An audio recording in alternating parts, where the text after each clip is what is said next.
Today we're building bass traps. If you're new to this channel, we mix cocktails, we mix music, and sometimes we mix them both. Welcome to the Mixing Lounge. We'll get into how to build these in a moment, but first, in case you're not familiar with bass traps, the point of these acoustic panels is to prevent audio reflections inside of your room. This can be really important for a couple of reasons. First, when you have a lot of audio waves bouncing around your room, what ends up happening is that some frequencies get amplified in volume, while others end up getting canceled out through phase. A lot of times it ends up being the bass waves that get canceled out, and you'll find that quite commonly in your listening position, which might be the center of your room, you'll end up having less bass frequency response than you will against the walls or in the corners. So by adding in these acoustic panels, we prevent some of those reflections, and we end up having more accurate bass response from that listening position. Another big benefit that commonly gets overlooked is that you'll have better stereo separation by adding in a lot of acoustic panels and preventing reflections against your walls. Now, while these are commonly referred to as bass traps, make no mistake, they also absorb the high-pitched frequencies. You may have seen the cheaper acoustic foam panels like this one that you can glue against your wall. These are definitely an option, and they will prevent echo inside of your room and the higher pitched frequencies. The problem is they're too thin to do much of anything about the bass that's bouncing around your room. For that, you need these bass traps, which are essentially the same thing, but they're insulation and they're a lot thicker. The thicker the insulation, the more it's going to absorb these bass waves. So we'll commonly end up using 4 to 6 inches of insulation to get those really low pitched frequencies. So I'd recommend building as many of these bass traps as possible. Start out by putting them in all the areas of your studio where bass builds up the most, so that'd be the corners and the front wall and back wall. Also, consider putting them on the ceiling at the point where the audio reflections are going to make contact between the speakers and your listening position. If you find that you run out of bass traps because they are a little bit expensive to build, then consider supplementing with some of that acoustic foam. The more bass traps you build, the better, because the bass traps will absorb all the same frequencies that cheap acoustic foam will. Now, while today's lesson is about building your own bass traps, of course you don't have to. You could purchase them online. It's just that by putting in a few hours of work, you're going to end up saving about half the cost. That'll add up to a few $1,000s if you're building even a dozen of these bass traps. So, in my opinion, it's worth the time to build your own. And it's pretty easy, as we'll see today. Alright, so here's what we're going to need for each panel. Most importantly, we're going to need some insulation. I'm using 4 inches of Owens Corning 703. These usually come in 2-inch thickness, so you'll end up using 2 of these insulation panels for a single bass trap. Then we'll need some fabric to wrap the insulation in.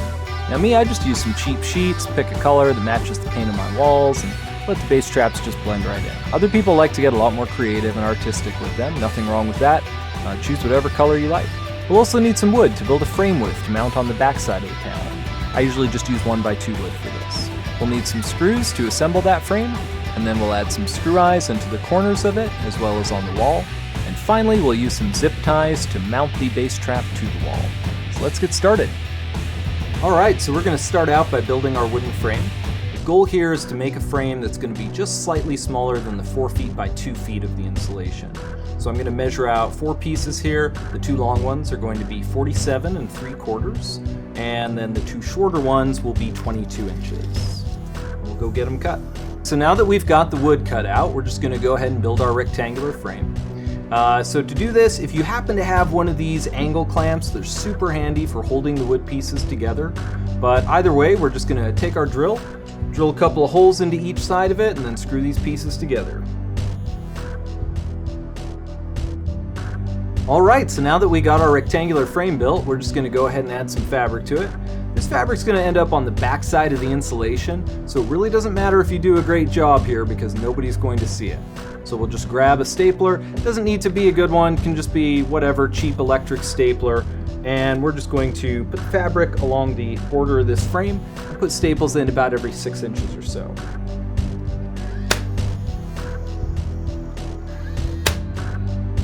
Alright, once the fabric's attached, we're just going to turn the frame upside down, and we're going to put another hole into each corner of the frame so that we can add some screw eyes that will attach to the wall.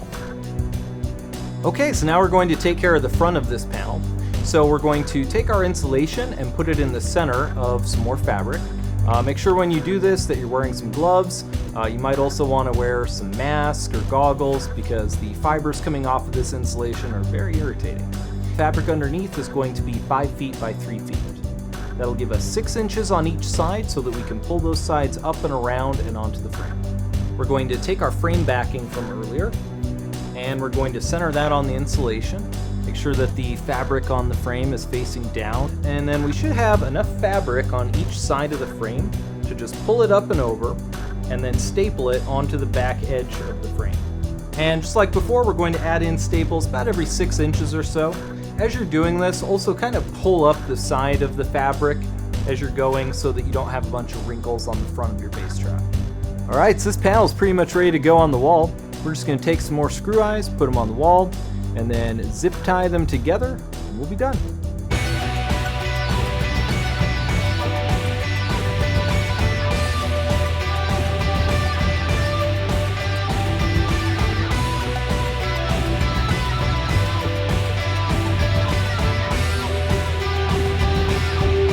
Alright, I really hope you guys enjoyed this lesson and that it saves you some money building your own bass traps.